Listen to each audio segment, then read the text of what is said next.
Howdy dowdy, how you doing? Guess who's back, and this time we got ourselves a mic. Seriously guys, we're back with our second part of the LG V30 review, and now we're gonna focus on nighttime performance. Hope you enjoy it and let's have fun.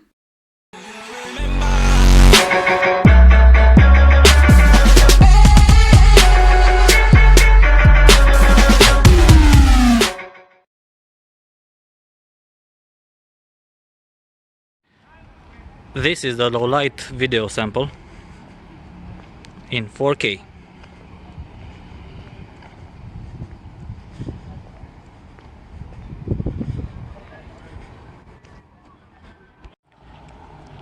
(1080p) video sample in low light. I don't think there's much of an improvement in stabilization.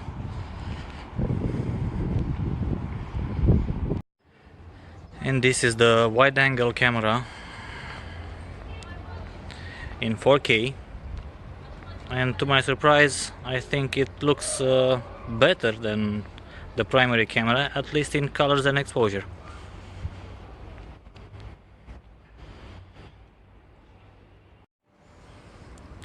Full HD sample,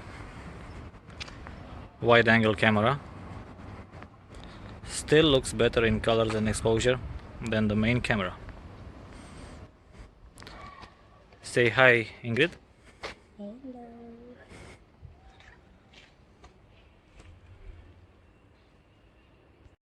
Selfie camera, 1080p, the normal mode, not the wide angle. Very noisy.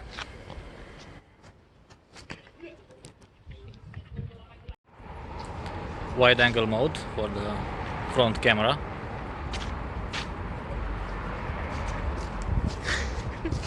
Do you have something to say? No, sir. Okay.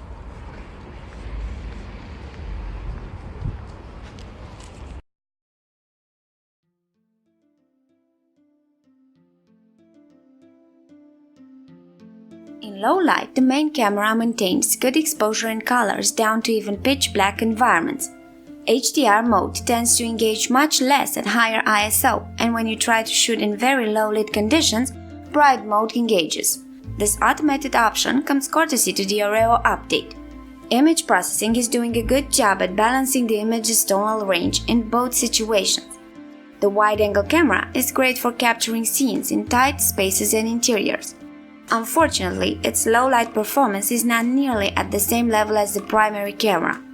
Exposure and color are okay, although white balance often yields warmer results than on the main camera, with much lower pixel level details.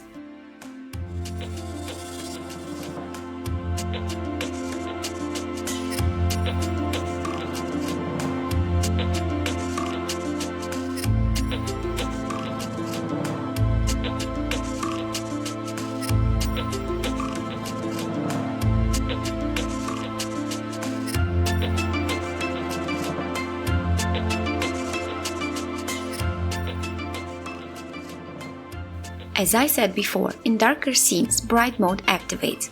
Let's explain this function for a moment. The main camera uses all 16 megapixels when taking a regular photo. When bright mode engages, the software behind the camera employs a technology called pixel binning that combines 4 pixels into one, capturing more light. The downside of this technology is that the entire sensor resolution of 16 megapixels is reduced to a quarter, only 4 megapixels. The resulting pictures are often brighter with better exposure, but lack in resolutions and detail when you zoom in.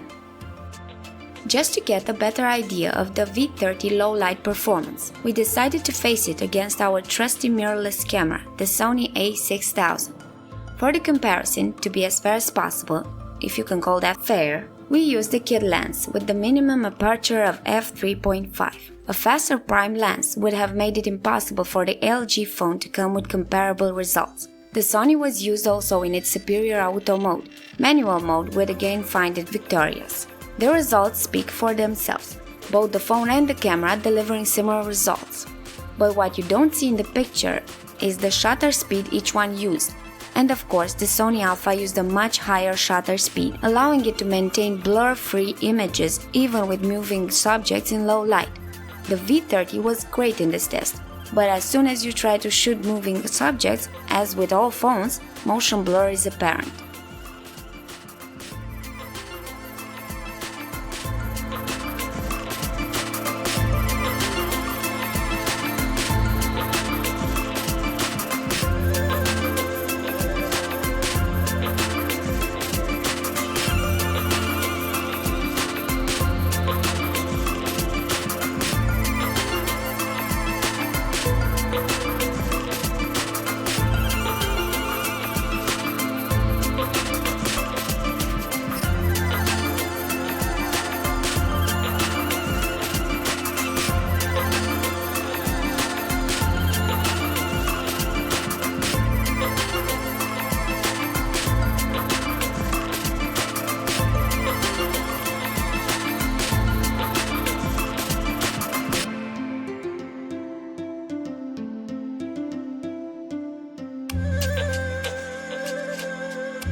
We tried again the new AI functionality with a portrait, and as with the daylight test, it failed miserably. It seems that AI is just a thing nowadays that every smartphone maker has to use, and LG does it like no one else, the worst of them all. You guys at Pixel Peepers are next on Skynet's shit list for not praising artificial intelligence. Fuck you. Fuck you. Fuck you. Okay, moving on now.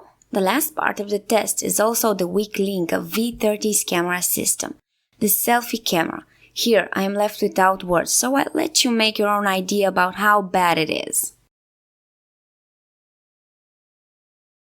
So guys, I hope you liked our low light review for the LG V30, but don't forget that this phone is not meant to be used in auto mode for photos and videos. It has powerful tools for the power user, media and content creator, and on that note, the V30 gives stunning results when you go manual. And that's a topic we'll discuss in future videos. Oh, and don't forget to like and subscribe to our channel, Pixel Peepers.